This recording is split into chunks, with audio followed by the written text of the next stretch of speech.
Qachon bo'lsa bir o'lim, yo o'lim yo bir ko'rim, ochil. Ochil. Ochilganda bir gap bor. Ochil. Toshqanday qo'rqib 100 yil yashagandan, arslonday yuraklik bir kun yashagan yaxshi. Men endi qo'rqmayman. Canım bolam, benim yüragim ağrıp da duruyordu. Özleri bir tarafga ketgan bo'lsalar, yaxshi bo'lam degan deyman. Qachon nur chechib, atar oltin taq. Otmam degan deb, bo'lmag'in hamta. Subhi yordi bu taq. Bari bir o'tar. Turpan kechsi. Yo'l bo'lsin Abdusami aka, nusrat tilaymiz. Benim Abduxoliq Uyg'ur, pichonni ammog'icha kammaymiz. Açıl. Nima açıl? Qizilgul açıl.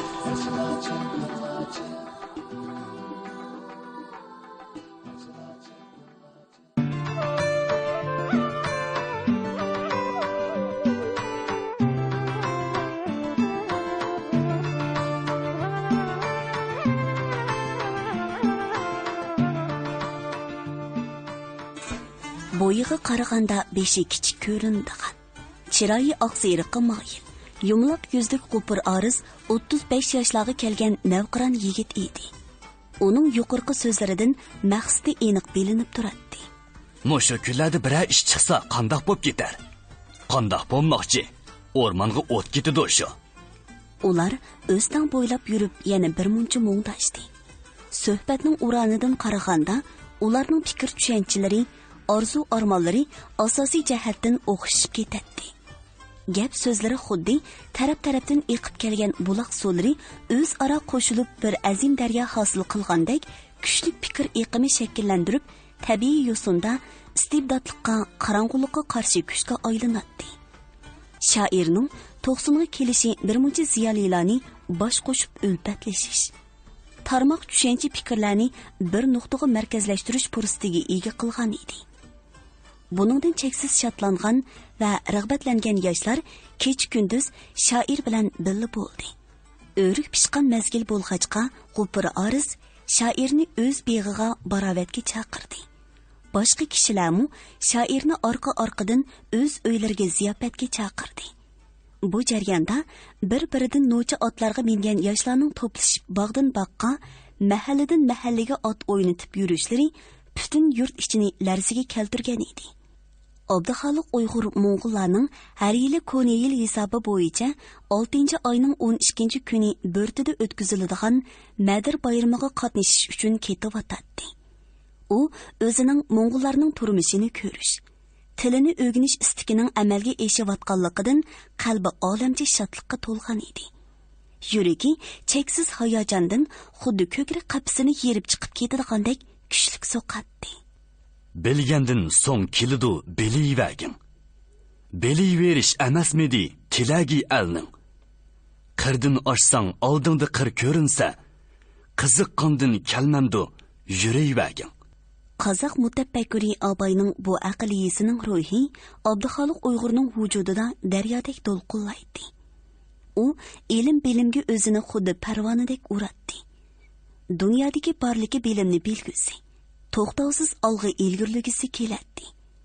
90ning yilonliq yesidan Hamdul Boyvachining hamrohligida yo'lga chiqqan shoir tongning salqin havosida o'zini intayin tetik his qiladi. Osmonda son-sanoqsiz yulduzlar bir-biridan ustunlik talishib jilva qiladi.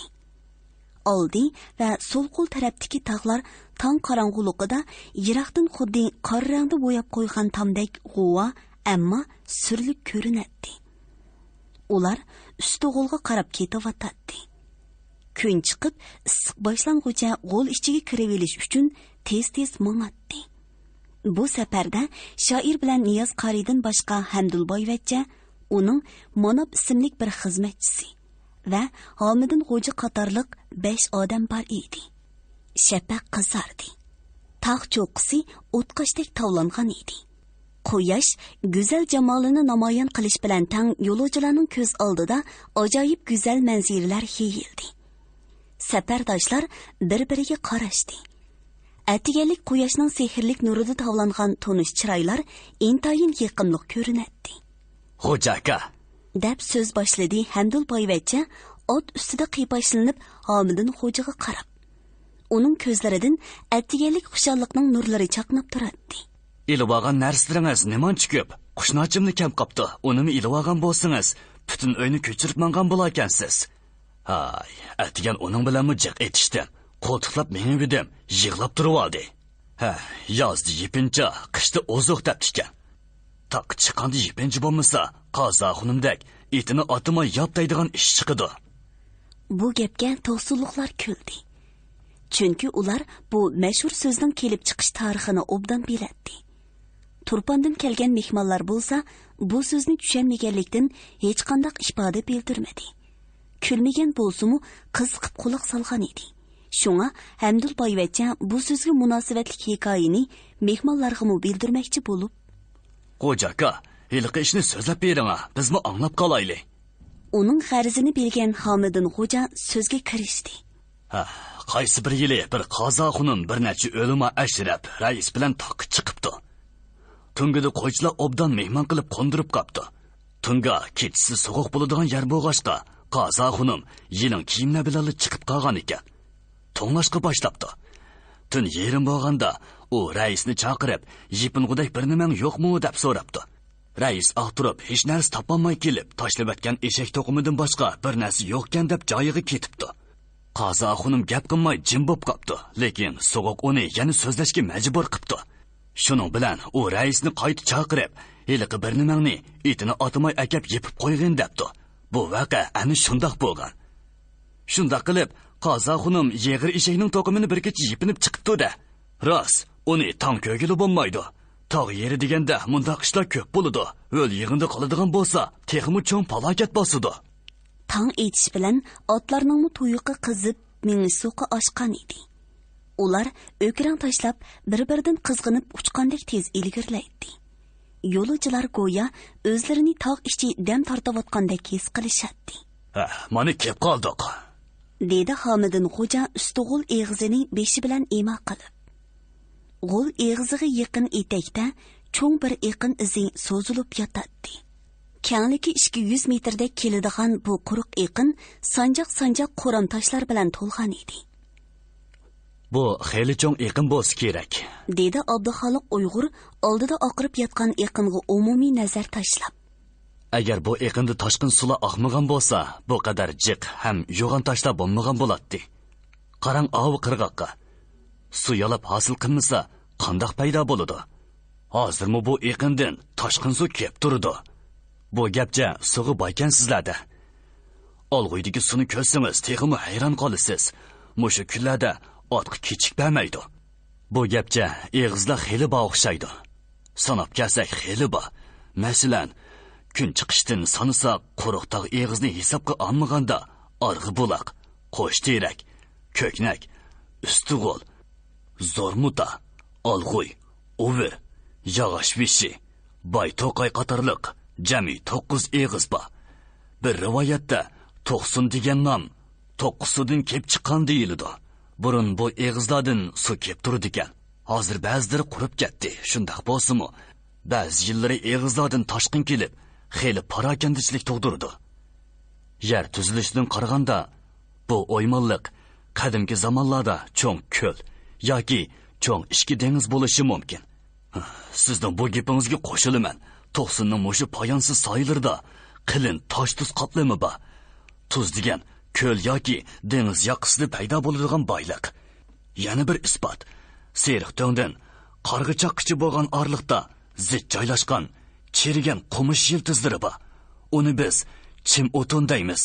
Muncha ko'p qumush yiltiziga qaraganda bu joylarning qadimki zamonda cho'ng dengiz yoki cho'ng ko'l ekanligi isbotlanadi. To'qsin atrofida Mo'ng'ulcha atalgan joylar xeyli ko'pkan. Qo'l ichiga kelsak, tog'davollar nomlarining hammasi Mo'ng'ulcha. Masalan, Usting'olning ichidagi biz besib o'tadigan Bashinti, Dörti, Sag'ansala, Do'lan, Bog'chingo'l degan joylar va Olg'uy, Evirg'o'l, Sharg'o'l, Zo'rmuta degan g'ollarning nomlarimi Mo'ng'ulcha emasmi? 13-asrga kelganda Mo'ng'ullar ko'payib, Chingizxon Osiyoning mutlaq ko'p qismi, va Yevropaning bir qism joylarini bo'ysundirgan ekan. Mundaq tarixiy sharoitda bir muncha joylarning mo'ng'ulcha otilishi ajablanarlik emasdi. Parang qizib ketganlikdan bular g'o'l ichiga qandoq kirib qolganligini sezmay qoldi. G'o'l ichida bir eriqda supsuzuk suv eqib turadi. Yo'lovchilar suv bo'yiga tushib yuz qo'llarini yuvib bir oz aram olmoqchi bo'lishdi. Manab chorak soatga qolmay choy tayyorladi.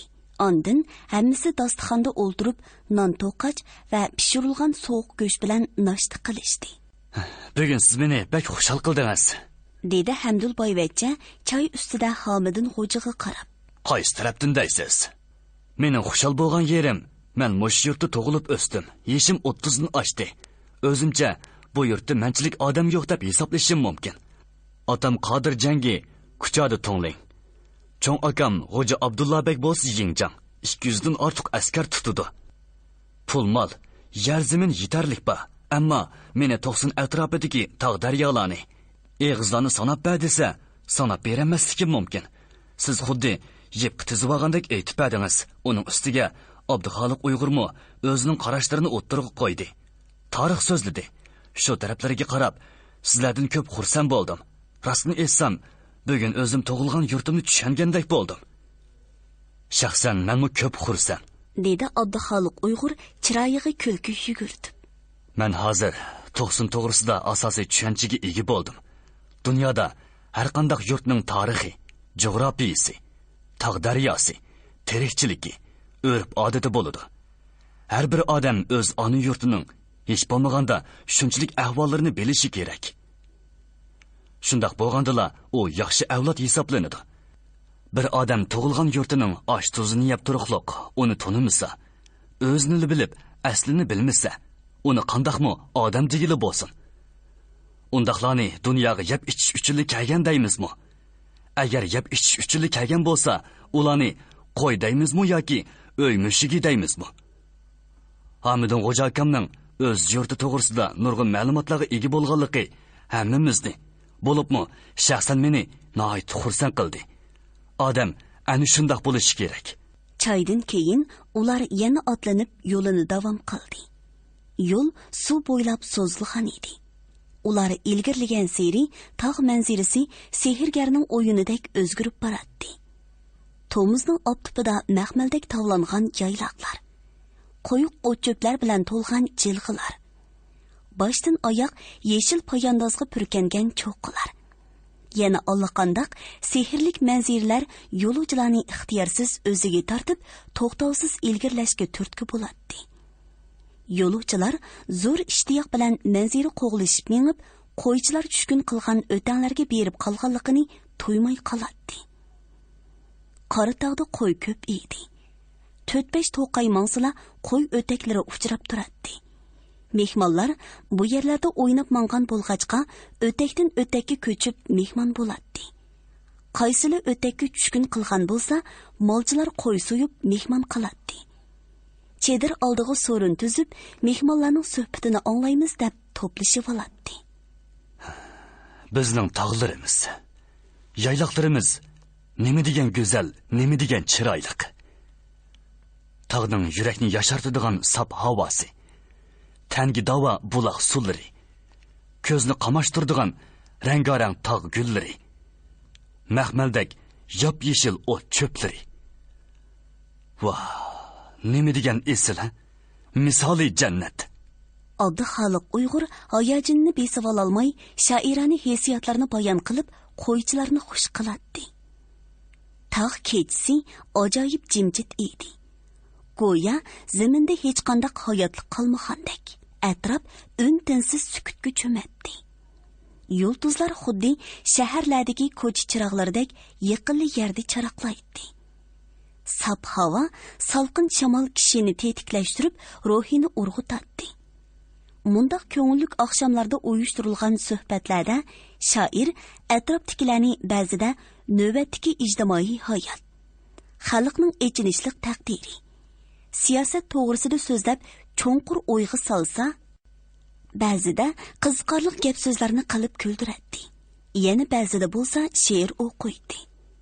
Pa, bo'rtining ichi ajab ovoqlashib ketibdi. Nima degan tulichidir bu? dedi Hamidin xo'ja hayron bo'lib. Darvaqa, bo'rtining ichi chedir, odam va ot uloqlar bilan to'lgan edi. Ularning ko'pligi har qanday kishini hayron qoldiradi. G'olning ichidagi yamsallar, daraxt oralari va tuz yerlar oli qolmagan.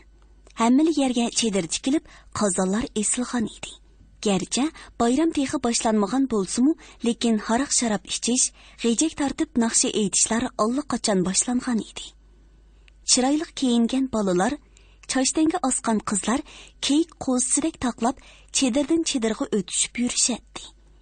Hamma odam xushal, hamma odam bayram tantanasiga cho'milgan edi. Mehmonlar yo'l bilan ichkirilab keladi.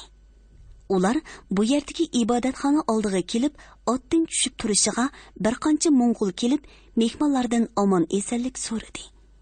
Ular Uyg'urchani obdalla so'zlaydigan. Odatda to'qsonliqlar bilan berish kelish qilishadigan bo'lg'achqa, tog'dan bog'dan gap so'rab, mehmonlarni tutib elishgan edi. Odatda zehni ochiq, ko'zi o'tkir keladigan mo'ng'ullar Hamdul boyvachining Kucha to'nglining Qodir jangining o'g'li.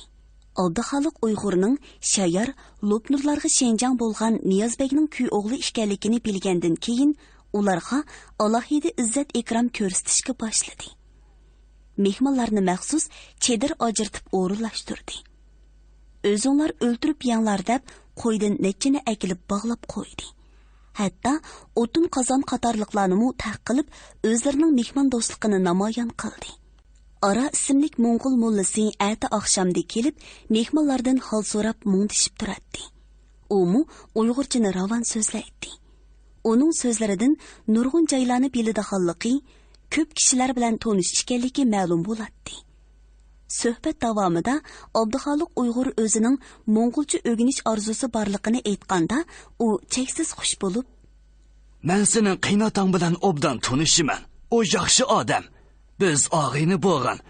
Agar sen Mo'ng'ulcha o'rgansang, men sana bir oltin kitob taqdim qilaman."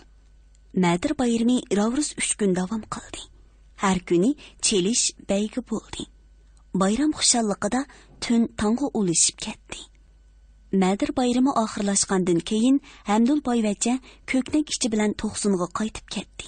Abduxoliq Uyg'ur bilan Niyoz qari ikkisi qori shaharda qoldi. Ular Oraning uyiga borganda, Ora ularni qizg'in kutib elib, va'dasiga binoan kitob hadiya qildi. Bu kitob Mo'ng'ulcha ko'ni qo'lyozma edi. Abduxoliq Uyg'ur kitobni elib varaqlab ko'rdi. Ammo hech narsani tushunolmadi. Niyoz qarimu kitobni qo'liga elib, o'rib-cho'rib ko'rgandan keyin, "Oltin kitob deganing mushumi?" deb kulimsiradi. Ora uning so'zini anglab ho'ppida qizirib ketdi-da, "Ja" deb takrorlagandan keyin Abduxoliq Uyg'urga qarab, "Qiynotang bilan og'ini bo'lmasam, bu kitobni sana bermaydim. Kitob tikisi ota buvanglarning yiziqi. Musulmon bo'lmasda mushu xatni yozatdinglar. Hozir sizlar bilmaysizlar. Oldi bilan uni o'rganinglar. Kitob sizlarga foydali, nurg'un ma'lumotlar bor." Keyin Abduxoliq Uyg'ur xayrlashib minganda, Ora o'zitib chiqib, "Yaxshi o'qi, yaxshi o'rgan" deb qayta chekildi. 17-bob. "Qaychan, ajab sanjib oldim-ku." Do'ppi tikayotgan Oyimxon qo'liga yengni sanjib elib, qattiq cho'chib ketdi. Qo'li echib og'riyotdi. U yengni sanjilgan yerni ching-chimdib, zaharni chiqarib etmoqchi bo'ldi. U kichik yoki tentak bola emas edi. Qanday qilib qo'liga yengni sanjib oldi? Bu albatta sababsiz emas edi. Bu sababni shu topda o'zidan boshqa hech kim bilmaydi. U do'ppini mo'lchardagidan necha barobar nafis, necha hasi chiroyliq bitkizgan edi. Yip ranglarini ko'ngil qo'yib tanlab, gul kashtlarini ajoyib ustilik bilan tikib echildirgan. Zar chekib yulduzdek chaqnatgan bu do'ppini eng suyumli kishisi Abduxoliq Uyg'urga o'z qo'li bilan kiydirib edi. U yuzlagan, minglagan kishilar orasida pallidi chaqnab, alohida ko'zga tashlandi. Shoir buningdan intayin xush bo'ldi va minnatdorlik bildirib, Oyimxonning inkini yeni ko'tirib qo'yib edi. Teni xuddi kuchlik elektr to'lqiniga duch kelgandek silkinib ketdi. Oyimxon ana shundaq mast qilg'ush tasavvur ilkida qo'liga yengni sanjib olgan edi. Ha, oyim, qo'lingni o'g'lab qopsan-ku. Chayanchi qivoldimi yoki eringni seg'inib yengni sanjib oldingmi? Oyimxonning do'sti Xosiyat cho'ng eshikdan qoqoqlab kulgunicha 5 yoshlarga kirib qolgan qizini agashtirib kirib keldi. Oyimxon cho'chib o'rnidan turib, do'stini qarshi olg'ila oldiga bordida bolani qo'liga elib erkilatdi. "Voy, cho'pchongli bo'p qapti-ku." Oyimxon omroqlik qilib so'yishga boshladi. "To'li so'yma, echin kirib qoladi. So'yganga xush bo'la." Oyimxon bolaning mangzini teximi qattiq sho'rdi. "So'ydigan odaming qarsharga ketib, rosa sirkibsan-a? Nima qilg'ili ketdi, qachon keladi? U yerda o'yinib olib yetib oldimi ya?" Xosiyat ko'zlarini o'ynatib, qoshlarini uchirib, go'yo Oyimxonning yuragini chekmoqchi bo'lgandek gap degani yog'dirib-etdi. Oyimxon uning so'zlaridan villada qizirib, "Balani so'yganga shuncha valajiq so'zlab ketdingmi?" deb bolani asta yerga qo'ydi. Xosiyat Oyimxon bilan tangtush bo'lib, heliqi 4 qizning ichidagi ko'zi ishtik qiz shu edi. Oyimxonning to'yi bo'lgan yili umu bo'yliq tarafga yotliq qilingan edi. Oradan 5 yil o'tdi. U 3 bola tug'ib, hammani ay qildi. Oyimxon uning aksi edi. U bu jarayonda 3 bola tug'di. Afsuski, ular kasal sababi bilan orqama-orqa cho'chirab ketdi. Bu jihatda Oyimxonning ko'ngli sunuq, dardi ig'ir edi. Shu sababdan Xosiyat uningga hesdashlik qiladi. Har qaytim ota-onasining uyiga ozunliqqa kelganda yo'qlab o'tadi. "Shalparda qizirsan-ku, ering rostdan o'ylanibaptimi nima? O'ylanman desa birdamdala o'ylanib oladi, shoir emasmi? Undaq katta shoirga qarshi shaharliklar qizlarini duo qildiraveradi. O'ylansa o'ylanmamdi. Rostdan o'ylangan bo'lsa o'lib olasa, men uncha chidamas emas. Voy, menga hammadan bekrak chidamaydig'ini sen.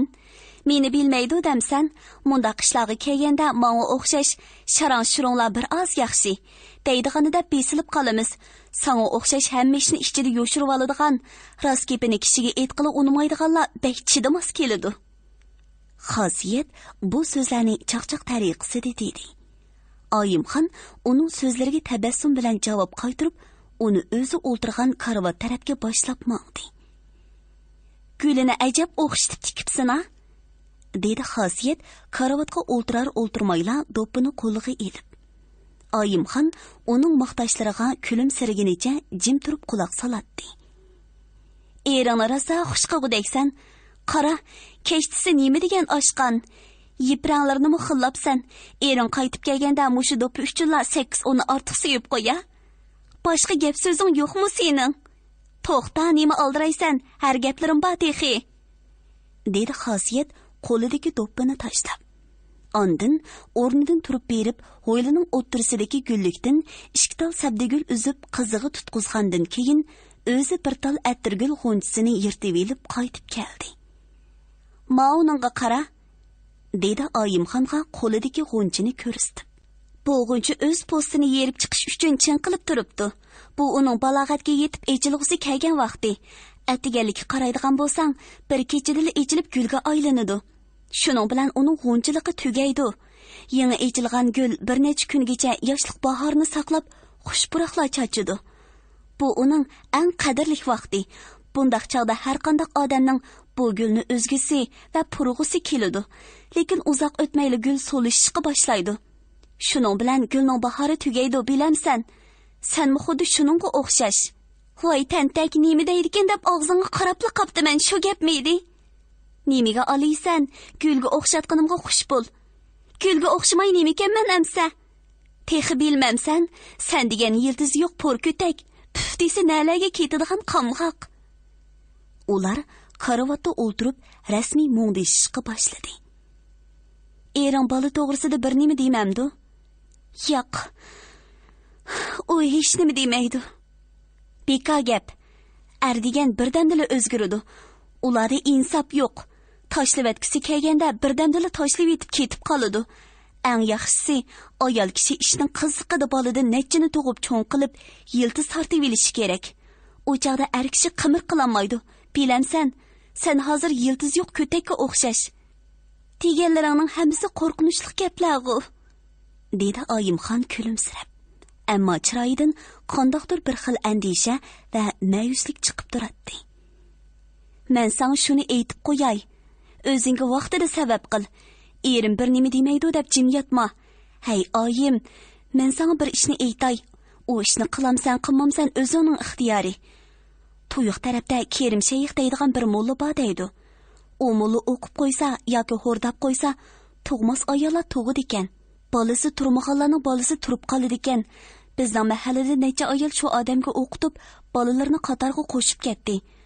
Qarag'o'jida yana bir tapqoq ayol chiqibdi deydi. Har qanday odam eshikdan kirgan hamon ko'zini yumib o'ltirib, uning butun dard illatlarini aytib beradi ekan.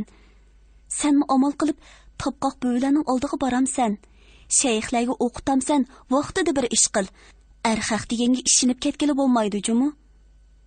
Xosiyat Oyimxonga yana bolalik bo'lish to'g'risida bir muncha vaz nasihat qilgandan keyin xayrlashib chiqib ketdi. Uning so'zlari Oyimxonga ta'sir qilgan edi. Chunki bu jihatda uning xeyli ig'ir ichpushqi bor edi. To'y qilgandan keyin tug'ilgan 3 boladan birarining ay bo'lmasligi ota-onaga, bo'libmi ona bo'lg'ichiga nisbatan ko'turgisiz alam hisoblanadi. Shu sababdan Oyimxon qayg'urib ishchiga tinatdi. Ayollik turmushining mahsuli bo'lgan buvoqni suyib arkilatkusi keladi. U kunduzlari bola to'g'risida sherin xiyollarga berilsa, kechalari sherin tushlar qaynimiga g'arq bo'ladi. Ba'zida umidvorlik bilan o'z ko'nglini o'zi ovundiradi. Afsus, xiyol degan baribir xiyol. Tush deganmi xiyolning uyquliqdagi bir inkosi. Reallik uning sherin xiyol tatliq tushlarini rahimsizlarcha barbod qilib, uni yanili pushqulliq sahrosiga so'rab tashlaydi. Xosiyat bugun bir muncha taqqutuqqu so'zlarni qilib, kulib sayrab chiqib ketgan bo'lsa-mu, amaliyatda Oyimxonning yarısini tatlib etib, ko'ngliga qandoqdir bir xil echitqu urug'larini chachqan edi. Shuningdan keyin uning ko'z oldida qandoqdir tapqoq bo'ylar va dam solg'uchi shayxlarning siymosi gavdalanishga boshladi. Oyimxonga go'yo ulardan nihoyatda osonla madad darmon tepiladigandek tuyuladi. Oyimxonning dardini birla odam, o'z opisi Gulzimra xonim to'liq tushunadi va uning qo'lidan kelishicha yordam beradi. Mozar mashayiqlarni tavob qilib, duo tilovat qiladi. Mollalarga suvi oyat o'qitib, Oyimxonga ichgizadi. Tumar putkizib, bo'yniga osatdi. Har yili Oyimxonni to'y xo'jamga opirib, duo tilovat qildiradi. Orishanglarda yuyindiradi. Shayxlarga uchug'ditadi. Nazir chiroq o'tkizib, yog' puritadi. Ona bola ishkaylan bir qitim to'y xo'jamga berib qaytishida Rana topqoq bilan uchrashib qoldi. Voy xudoyim, nemishqa vaqtida akelmidingizlar? Bechora bolaning bel ostini qo'qoq tutib ketibdi. Mushundaqmi bexaslik qilgan bormi? Voy esit.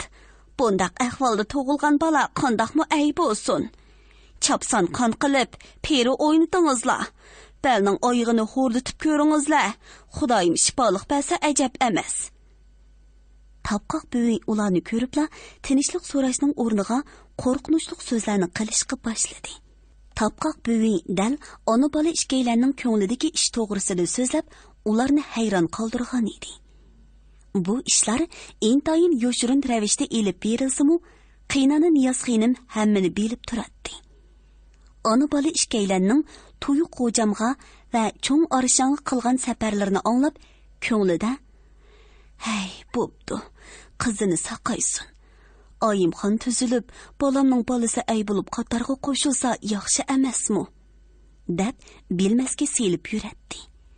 Tush qayrilgan chaqda hovlining bir chetiga Gulxon yiqildi. Qurib qaqshal bo'lib ketgan o'rik o'tini charaslab yolqinjab ko'yatdi. Havo qizigan kunlarda mundaq o't kimga xush yoqsin? Gulxonning tabdi har qanday odamni yiroqdili ko'ydirib qochirib etadi. Gulxon atrofida Kerem shayxning ishki murti Gulxonga o'tin tashlash, cho'g'larni bir yerga yig'ib, ustiga tosh va ko'ni ketmanlarni tashlash qatorliq ishlar bilan mashg'ul bo'lib o'tadi.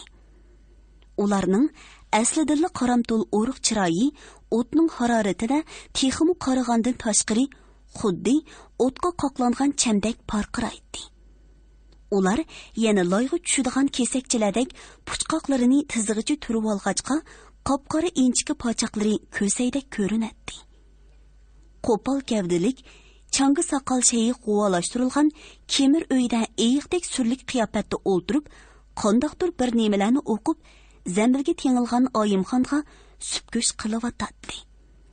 Uning bahayvat ovozi kemir uyda xuddi qapoqqa solangan harlarnikidek bo'ngildab anglanadi. Bugun ular Ra'no xonimning ko'rsatmasi bo'yicha Oyimxonni xo'rdab qo'qoqdan xalos qilmoqchi. Kemir uyning montisiga liqsu qachilangan yo'g'on bir dos qo'yilgan edi. Uning ustiga biror g'erich oraliq qoldirib, bir zambil sangiltib qo'yilgan edi. Zambilda Oyimxon 3 qat yotqanga purkinib yotadi. Shayx supkush qilayotganda murtlardan biri do'kuldab kirib, "Xo'sh, oxunim, tayyor bo'ldi" deb qo'l qo'shtirib javob kutdi. "Ha, tayyor bo'ldimi? Boshlanglar" dedi shayx jiddiy buyruq tushirib. "Xo'sh." Muritlar jiddiy harakatga kelib, cho'g'dek tovlangan tosh katmanlarni qisqushlar bilan qisib agirib, dasga tashlashga boshladi. Dasdagi suv puruqlab qaynab, ho'ri ko'tarildi. Uy ichi birdan bila xo'rda xonadek ho'rg'i to'ldi. Shayx eshik oldiga chiqib turib oldi. Muritlar biri chiqsa biri kirib, dasdagi suvga cho'g'dek qizargan toshlarni tashlab turadi. Oyimxon voyjallaydi. Shayx Oyimxonning nolasini anglamasqa silib, muritlarga qayib, "Tosh katmanlar sovib qolmasin, ha?" deydi. Muritlar oyig'iga tegmay yugurib, qizigan tosh katmanlarni akirib suvga tashlaydi. "Jinim oppa, meni qutqizib ol. Hech holim qolmadi." Oyimxonning nolasini anglagan ona ko'ziga yosh elib, shayxga bir nima demoqchi bo'layotganda, Oyimxon yana zarlandi. "Jinim oppa, menga rahim qil." "Mollam, bolabek zorlanib ketyapti." "Jim turingizlar. Ayol haq degan mushundoq chidamsiz. Texi o'shkidek maraydi" dedi shayx silkishlab. Uy ichi g'o'r bilan to'lgan edi. Tin tartqili bo'lmaydi. Uyga faqatla 2 murid yugurib kirib, yugurib chiqib turadi. Ularning ko'nglik tamballari tardi cho'p-cho'p bo'lib ketgan edi. "Jinim oppa, voy Abduxoliq." "Ha, mana oz qoldi. O'shkidek maraydiganga oz qoldi. Qiziq tashlanglar" dedi shayx besim ishlatib. U hech kimni eg'iz ochirmaydi. Oradan uzun o'tmayla Oyimxon oppa deb ochiq tovlab qayqilgandek bo'ldi-da, ovozi o'chib qoldi. "Hey mollam, bolaning temi ichiga tushib ketdi-ku." Ona sabrsizlik bilan bosib kirib, Oyimxonga yiqilib bordi va o'duqqan holda yana bir ayolni chaqirib, Oyimxonni zambil bilan ko'tarib tashqariga ochiqdi. Oyimxon hushidan ketgan edi. Sol javg'iyidan zardab eqib turadi. "Voy jinim bolam, voy jinim bolam" deb uni yig'lashga boshladi.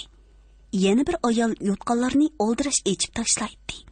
Har bir yotqanni ochganda, uningdan xuddi qosqondan ko'tarilgan xo'rdak ko'ydirgich xo'rpurqib, uning yuz ko'zlarini ko'ydiradi. "Voy xudoyim, pishib qog'ili tas qopda emasmi? Mundaqmi ish bo'lamdi?" Oyimxon hushsiz yotadi. Onasining beshida o'ltirib yig'layotganligini anglamaydi. Boshqalarning ko'ydi pishdi bo'lib ish og'irtayotganligini ko'rmaydi.